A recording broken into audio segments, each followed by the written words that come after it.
estaremos lendo um tempo muito importante na vida da igreja.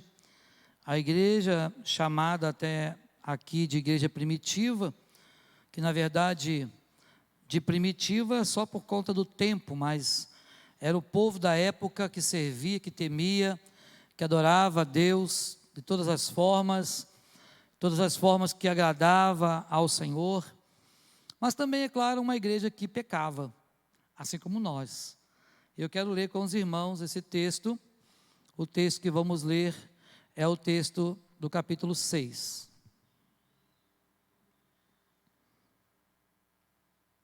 Está ali no telão para você poder acompanhar, tá bom? Para que possamos ler todos na mesma versão, mas também você pode acompanhar na sua Bíblia, se assim o desejar. Ora, naqueles dias, multiplicando o número de discípulos, houve uma queixa entre eles. Os judeus helenistas protestaram contra os judeus de fala hebraico-aramaica, porque suas viúvas não estavam sendo atendidas na distribuição diária de alimentos. Então os 12 reuniram todos os discípulos e propuseram: não é sensato negligenciarmos o ministério da palavra de Deus, a fim de servirmos às mesas. Portanto, irmãos, escolhei dentre vós 7 homens de bom testemunho, cheios do Espírito Santo e de sabedoria, aos quais encarregaremos desse ministério. Quanto a nós, nos devotaremos à oração e ao ministério da palavra. Tal proposta agradou a todos. Então escolheram Estevão, homem cheio de fé e do Espírito Santo, além de Filipe, Prócoro, Nicanor, Timão, Pármenas e Nicolau, um convertido ao judaísmo proveniente de Antioquia. Apresentaram-nos diante dos apóstolos, os quais oraram e lhes impuseram as mãos. E a palavra de Deus era divulgada, de modo que se multiplicava grandemente o número dos discípulos em Jerusalém. Inclusive, muitos sacerdotes obedeciam à fé. Então, Estevão, homem cheio de graça e do poder de Deus, realizava prodígios e sinais miraculosos entre a multidão. Amém. Que o Senhor aplique esta palavra, meus irmãos e irmãs, ao nosso coração nesta manhã. Sabemos que o texto bíblico, por si só, já nos conta uma história muito importante. A igreja, lá em Atos dos Apóstolos, experimentava um tempo de grande crescimento. A igreja, em Atos dos Apóstolos, experimentava um tempo de expansão muito grande do Evangelho. O Evangelho crescia de maneira assustadora, não para a igreja, mas de maneira assustadora para os líderes religiosos da época, que eram aquelas pessoas chamadas de líderes, aquelas pessoas que tinham a incumbência das sinagogas, não é? Que tinham a incumbência dos templos. Aquelas pessoas estavam ali naquele tempo preocupadas. Por quê? Porque certamente o crescimento da igreja, mas uma igreja verdadeiramente cristocêntrica, desagradava a maioria dos religiosos da época. Porque é muito diferente, meus irmãos e irmãs, nós sermos crentes em Jesus do que sermos apenas religiosos. Muitas pessoas podem ser religiosas. Se você perguntar, fizeram uma pesquisa na comunidade, aí no bairro, no município, ou em qualquer lugar, você vai perceber que a maioria das pessoas, elas vão dizer que são religiosas. Esta é uma pergunta interessante, porque a maioria vai ter inclusive uma religião nominal, para dizer eu sou da religião tal. Porque o fato, irmãos e irmãs, é que a alma do ser humano, a Bíblia diz que a nossa alma, ela anseia por Deus. Nós somos criados pelo Senhor e temos uma alma, um espírito que anela por algo superior a nós, anelamos pelo nosso Deus. E quando as pessoas que não conhecem a Jesus, elas estão longe da presença de Deus, mesmo assim, na sua essência, elas têm sim o desejo por uma religiosidade, um desejo por estar diante de uma divindade, porque a nossa alma precisa se conectar à divindade, porque foi assim que nós fomos criados. A diferença nossa para aqueles que não têm Jesus como Senhor é que nós conectamos a nossa alma através do Espírito Santo a Deus, ao Senhor dos Senhores, ao Deus Todo-Poderoso. Agora, os outros conectam as suas almas em tudo quanto é tipo de deuses espalhados pela face da terra, que na verdade tem olhos, mas não veem, tem boca, mas não falam, tem nariz, mas não cheiram, tem mãos, mas não apalpam. Esses deuses criados e inventados por mãos humanas. Pois bem, o fato é que nós dependemos de estar nos conectando, nos relacionando com o nosso Deus. E quando nós pensamos nessa relação do homem com Deus, pensamos nesse crescimento que desagradou os religiosos da época, que desagradou também o governo da época. Porque quanto mais a igreja crescia, mais o governo da época se sentia ameaçado. Porque eles achavam que a igreja é aquele grupo de pessoas que seguiam ao caminho, isto é, a Jesus. Inclusive os cristãos naquela época foram chamados em algum momento de os do caminho, isto é, aqueles que serviam a Cristo, que seguiam aquele que se dizia ser o caminho. Então naquela época as pessoas da liderança religiosa e também os governantes tinham medo de que, crescendo muito o número de cristãos, de seguidores de Cristo, viessem a insurgir contra o governo da época. Pois bem, mas também aconteciam problemas internos. Não somente a igreja experimentava naquele tempo um problema externo, isto é, a perseguição que a igreja sofria naquele tempo, mas também a igreja enfrentava problemas internos. Não é muito diferente nos dias de hoje, né? Nós também enfrentamos problemas externos e problemas internos. Mas quais eram os problemas internos que a igreja lá estava enfrentando naquele momento da história, narrada por Lucas aqui no capítulo 6 de Atos dos Apóstolos? Estava enfrentando murmuração. A murmuração, segundo diz as Escrituras, é considerada como um pecado da feitiçaria. Você sabia? E quantas vezes nós murmuramos? Nós murmuramos de muitas coisas. Querem ver um tipo de murmuração muito comum, que você talvez nem saiba que você está murmurando? É quando você observa alguma atitude de alguém, e você faz e toma uma atitude assim, ó. Naquele momento você está murmurando, você está reclamando, está vendo? Ah lá, fulano, olha daquele jeito. Ou senão, eu devia ter feito diferente. Olha, ai fulano, Deus, olha só, e agora? Então você acaba murmurando, às vezes só aqui dentro, ó, do seu coração. Deus podia ter feito diferente. Deus podia ter curado. Deus podia ter salvado. Quando você começa a questionar essas coisas, você está, na verdade, fazendo as mesmas coisas que o povo de Israel fazia. Quando Deus livrou o povo do Egito, e o povo chegou lá diante do Mar Vermelho, qual foi a primeira coisa que eles disseram para Moisés? Mas você nos trouxe aqui para morrer agora, ou pelas mãos do faraó que está vindo aí, ou para morrer aqui pelo mar, porque não vamos conseguir atravessar esse mar. A murmuração, irmãos, faz parte, infelizmente, da vida do ser humano. Aprendemos a reclamar de tudo e de todos. E aqui o problema interno que estava acontecendo na igreja, uma igreja que estava agora recém-organizada, uma igreja crescente, uma igreja pungente, que estava pregando o evangelho, e de repente começa agora o povo a murmurar. E se você observar o texto lido, vai ver que eles estavam murmurando, que eles estavam protestando contra os judeus. Mas por quê? Porque naquela época, os helenistas, quem eram os helenistas? Eram os judeus convertidos de fala grega. Aquele povo estava reclamando por quê? Porque as suas viúvas, do seu grupo de pessoas, não estavam sendo bem atendidas na distribuição diária. Vocês vão lembrar que naquela época as pessoas vendiam as suas propriedades e bens, depositavam aos pés dos apóstolos e se dividia o produto entre todos, à medida que alguém tinha necessidade. Mas quem é que fazia essa missão? Quem é que fazia esse trabalho? Os apóstolos. 12 homens fazendo um trabalho que talvez deveria ser feito agora, naquele tempo já, pelo menos por um exército. Por um exército. Você imagina 12 homens tendo que fazer distribuição de alimentos para pelo menos aí 120 mil pessoas.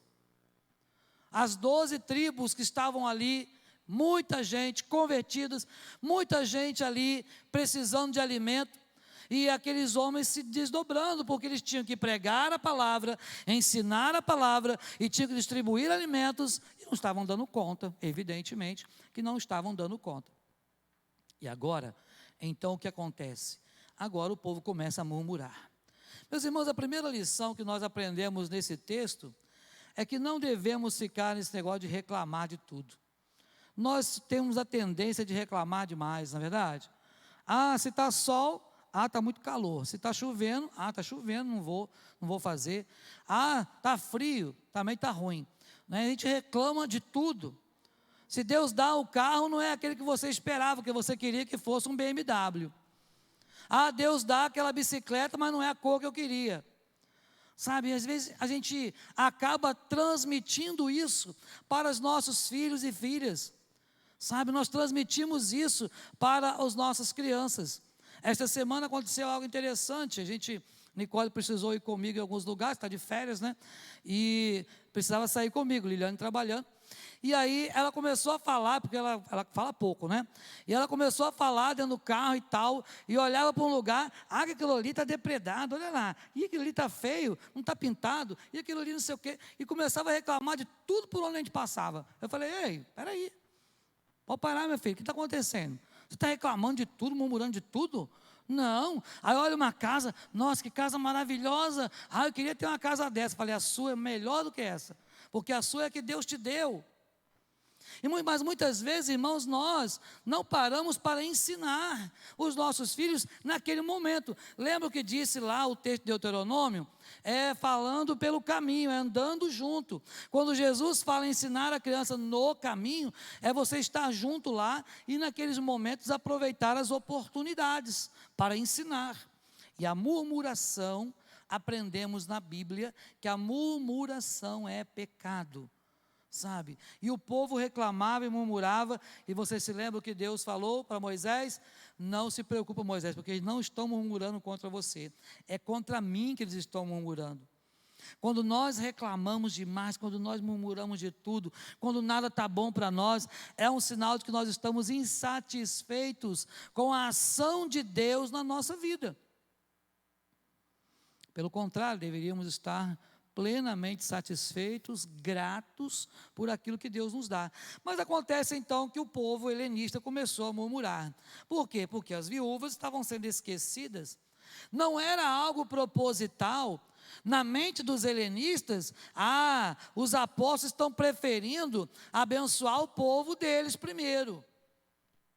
O que estava acontecendo ali era justamente uma inveja, achando eles, fazendo uma interpretação, fazendo um pré-julgamento. Esta é a segunda lição que tiramos desse texto. Quantas vezes nós fazemos pré-julgamentos de situações ou de pessoas, os famosos preconceitos. Não é verdade? A gente olha a pessoa e a gente julga, pela aparência. Mas você se lembra o que Deus falou para Samuel, quando Samuel foi ungir Davi, lá na casa de Jessé?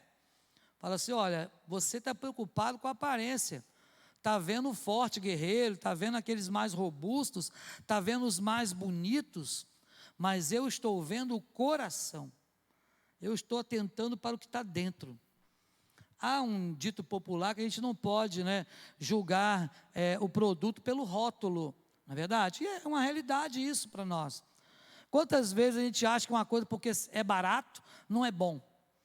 Ou porque é caro, é bom. É isso que a sociedade, ela coloca para nós. O celular é bom se ele for caro. O carro é bom se for o melhor, o mais caro. Não é isso? A roupa é boa se for de marca. É isso que a sociedade, que o mundo capitalista que nós vivemos, que estamos inseridos, prega a todo momento. Mas nós Precisamos estar plenamente satisfeitos com aquilo que Deus nos dá. Lembrando de que, na verdade, eu tenho que olhar para a igreja, olhar para as pessoas e ver Cristo nas pessoas. Procurar ver e observar nas pessoas o fruto do Espírito Santo. Ao invés de ficar pensando assim, fulano só fala isso, só faz aquilo, só fala mal, só vem desta forma, só vem mal vestido, só vem daquele... A gente fica assim o tempo todo. E nos tornamos críticos demais de tudo e de todos. Precisamos, irmãos e irmãs, observar que dentro da igreja do Senhor, todos deveriam pelo menos ser tratados de maneira igualitária. Todos deveriam ser iguais, não porque a Constituição do país está lá que todos são iguais perante a lei. Nós sabemos que em relação às leis do país, isso não é lá muita verdade, não é? Porque a verdade é que a lei ela serve para uns e para outros talvez nem tanto, mas dentro da igreja isso não poderia acontecer. E aí nós observamos agora uma segunda lição, a terceira lição. Essa terceira lição que nós observamos está aí no versículo 2, tá? E 3. Quando os apóstolos, eles tiveram humildade. Para quê? Para reconhecer que aquele trabalho era demais para eles. Porque eles não podiam ficar ali preocupados o tempo todo, não era sensato. Olha o que diz a Bíblia. Eu vou ler na versão aí dos irmãos, né, na versão Almeida. Olha o que ele diz assim, olha, então os 12 convocaram a comunidade dos discípulos e disseram, não é razoável, quer dizer, não é sensato, que nós abandonemos a palavra de Deus para servir às mesas. Aqui, irmãos, não está nenhuma soberba dos apóstolos. Talvez uma pessoa ao ler esse texto vai falar assim, os apóstolos eram soberbos, hein? Não queriam servir não. Não havia soberba no coração dos apóstolos, só que eles não estavam dando conta de tudo. Não dava para eles servir às mesas, para eles alimentarem o povo e assim mesmo pregar, ensinar, julgar as causas do povo. Era muita coisa para 12, era muita coisa. Então aqui, a demonstração de humildade no reconhecimento de que precisavam de ajuda, de que precisavam de mais pessoas para aquela obra. Muitas vezes, irmãos e irmãs, nós estamos tão assoberbados, mas queremos mostrar serviço e falar assim, não, eu dou conta, eu vou fazer e tal, e a gente não para pensar o seguinte, olha, tem mais pessoas que poderiam nos ajudar nesta obra. É bem verdade que também nem sempre encontramos pessoas dispostas ou disponíveis para a obra do Senhor. Mas quando acontece, então, essa palavra dos apóstolos, quando ele diz assim, olha, vamos escolher dentre vós, olha aí o que diz a palavra, escolhei dentre vós 7 homens de bom testemunho, cheios do Espírito Santo e de sabedoria, as quais nós vamos encarregá-los, vamos ordená-los para esse ministério. Irmãos, aqui tem para nós uma outra lição importante, que quando aqueles homens foram escolhidos pelo grupo, eles aceitaram o trabalho. Quantas vezes dentro da igreja, a gente tem tanta dificuldade de ter pessoas aptas ou pessoas disponíveis.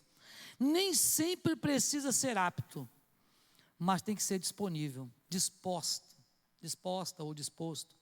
Por quê? Porque podemos aprender. Eu não sei fazer, pastor, cuidar desse negócio de som não, mas eu posso aprender. Eu não sei cuidar desse negócio de mídia não, de câmera, mas eu posso aprender. Senhor, eu não sei ministrar, pastor, mas olha, eu posso aprender. Muitas vezes, irmãos e irmãs, o que esperamos, o que Deus espera de nós, são pessoas que estejam com disposição para trabalhar. Aquelas pessoas, 7 homens, foram escolhidos e aceitaram a missão. Aceitaram a missão. Brevemente vamos ter eleições aqui na nossa igreja para diáconos, para presbíteros só o ano que vem, que tem vencimento de mandato. Mas esse ano vamos ter eleições ainda para diaconia. Assim como foi aqui nesse texto. Eram diáconos sendo eleitos pela primeira vez na igreja. E eles foram eleitos, escolhidos por Deus, e eles aceitaram. Aqui, irmãos, está uma lição grandiosa para nós.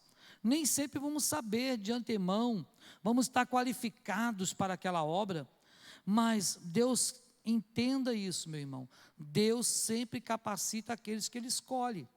Deus é quem vai nos qualificar.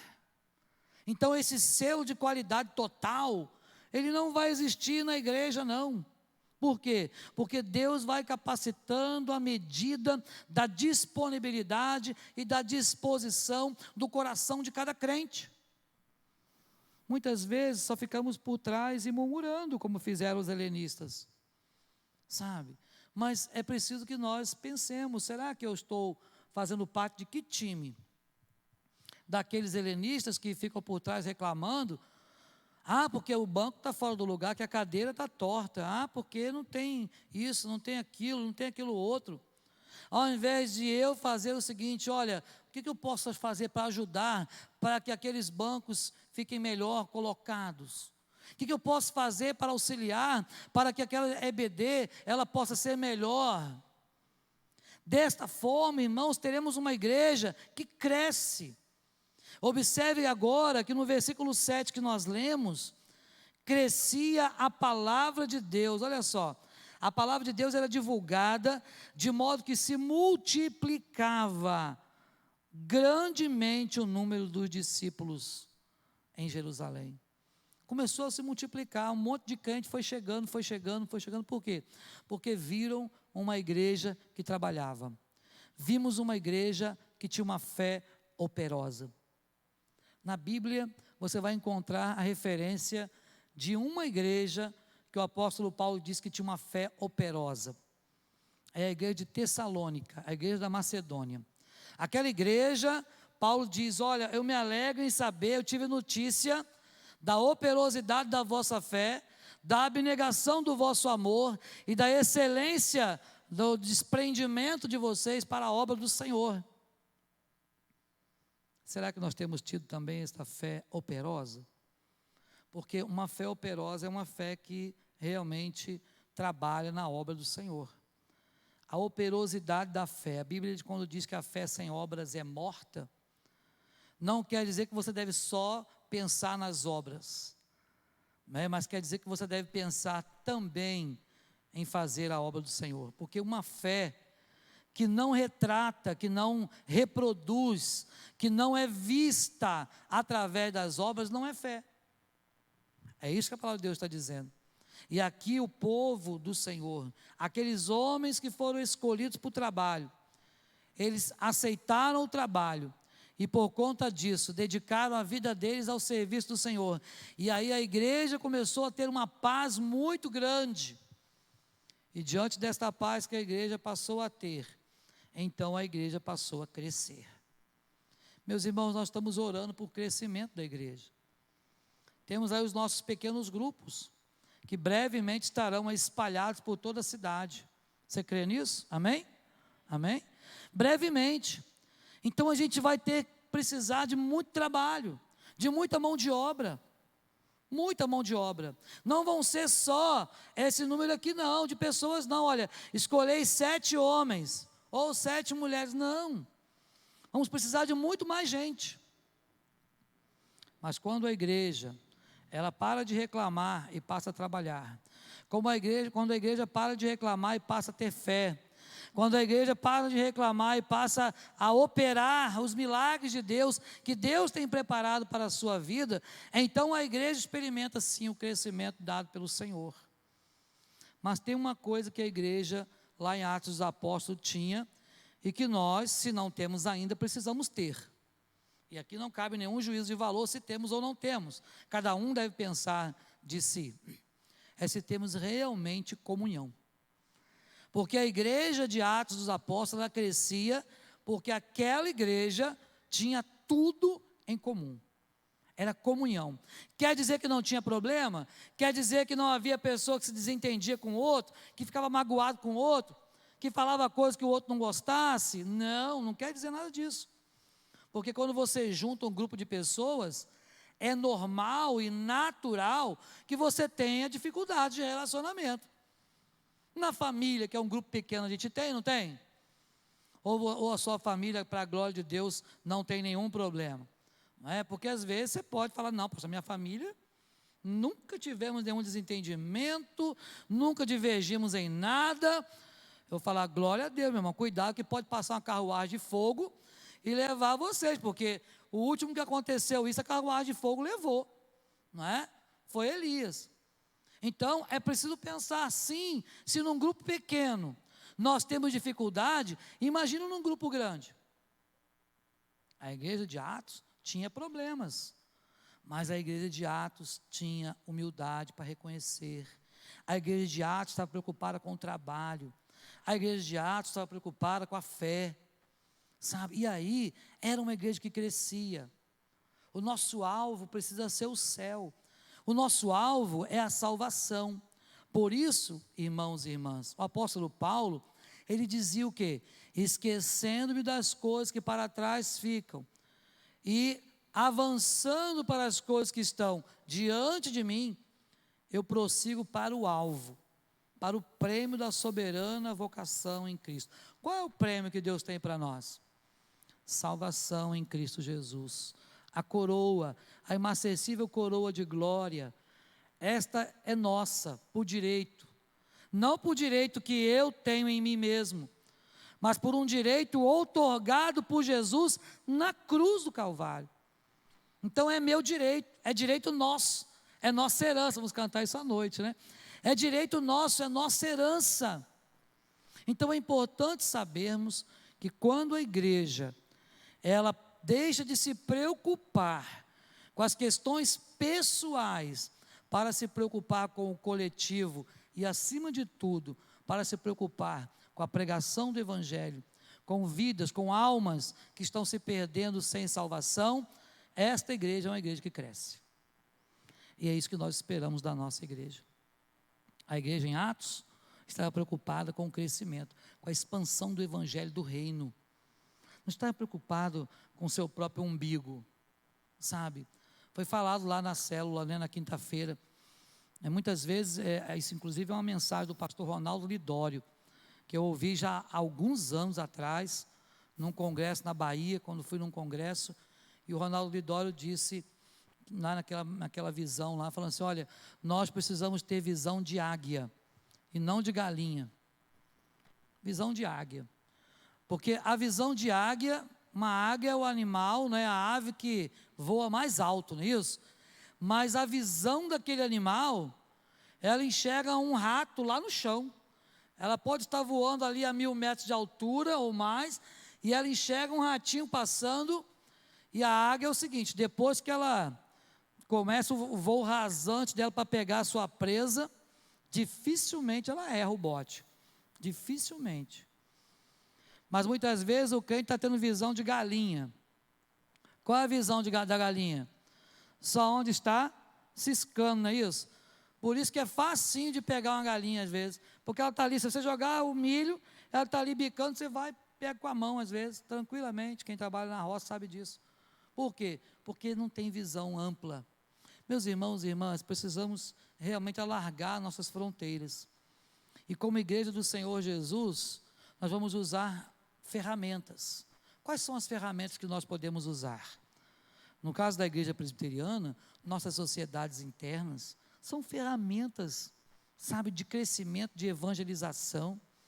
A nossa escola dominical, uma ferramenta de crescimento, de evangelização. Os pequenos grupos que vamos ter daqui a pouco, ferramenta de crescimento, de evangelização. Então nós precisamos nos empenhar para que esta igreja também experimente um crescimento do Senhor. Observe, crescia a palavra de Deus e em Jerusalém se multiplicava, o versículo 7, o número dos discípulos. Também muitíssimos sacerdotes obedeciam à fé. Irmãos, era um envolvimento tão gostoso da igreja um com o outro, que até os sacerdotes, até os religiosos estavam sendo alcançados pela graça de Deus. E eu creio, meus irmãos, que se nós nos empenharmos, que se nós buscarmos ao Senhor em oração, colocarmos o nosso joelho realmente no chão, clamarmos ao Senhor pela comunhão, acho que a primeira coisa que precisamos clamar, Senhor, comunhão, Deus. Clame ao Senhor pela comunhão, para que você não possa viver apenas suportando o irmão em amor, Porque a Bíblia diz também, né, suportando-vos uns aos outros em amor. Então tem crente que fala assim, minha irmã Fátima, eu estou suportando a senhora, não gosto da senhora não, mas suporto, em amor eu suporto. Não, não é assim, não é? É preciso realmente exercer a comunhão, a koinonia que agrada a Deus. Então que nesta manhã, esse texto possa falar ao seu coração, não é? Esse texto possa impactar a nossa alma aí nessa manhã, para que nós possamos nos empenhar, para que haja crescimento também dentro da nossa casa, isto é, dentro da igreja do Senhor. Amém? Deus nos abençoe a viver desta forma, em nome de Jesus. Nós vamos orar.